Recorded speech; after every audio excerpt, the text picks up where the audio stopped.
Olá, o meu nome é João Ricardo, sou graduando do 4º ano de Serviço Social pela Universidade Estadual de Londrina e também sou membro do grupo de pesquisa Ser Saúde Well. Nesse vídeo irei apresentar algumas reflexões que fazem parte da minha pesquisa de iniciação científica, que leva a esse título. Essa pesquisa foi desenvolvida a partir de orientações da professora Líria Bettiol Lanza e contei com apoio e financiamento do CNPq. Mas antes de apresentar os resultados, eu preciso demarcar os elementos chaves utilizados. O primeiro deles é a migração sul-sul.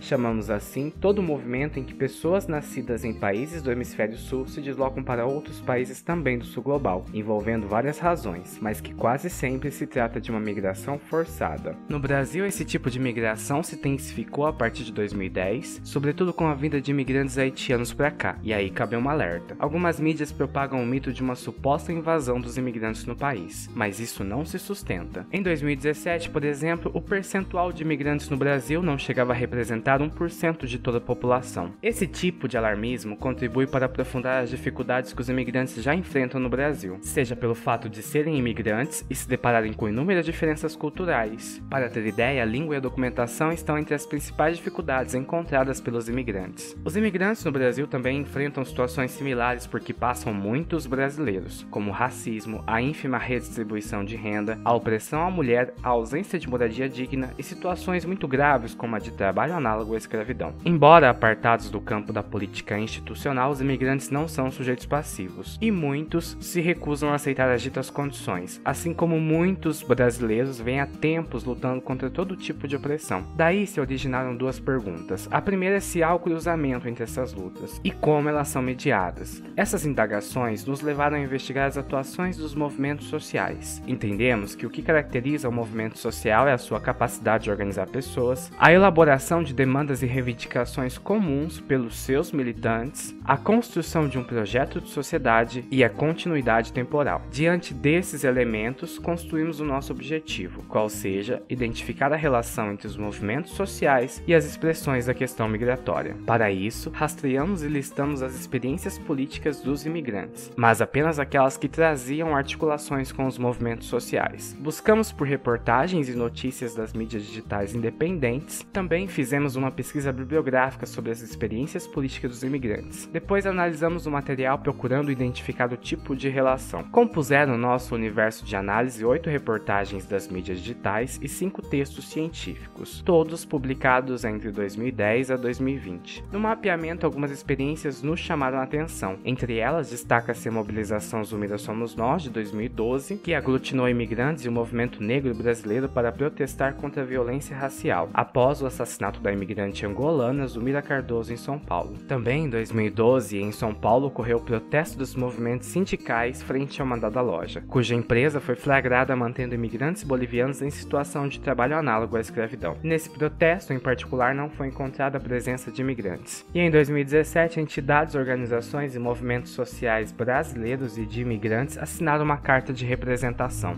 Essa endereçada à presidência da República tinha como objetivo pressionar o presidente à época para sancionar a nova lei da migração. Esses exemplos que separamos refletem os 3 tipos de relações que encontramos na pesquisa. O primeiro tipo foi caracterizado como relações de apoio. Encontramos esse tipo em experiências nas quais a relação entre movimentos sociais e migração apareceu através de assinaturas em manifestos e em abaixo-assinados. O segundo tipo chamamos de relações diretas. Esse foi encontrado em protestos que traziam reivindicações comuns, tanto aos imigrantes quanto aos brasileiros. Nesses casos, os movimentos sociais atuaram ao lado dos imigrantes.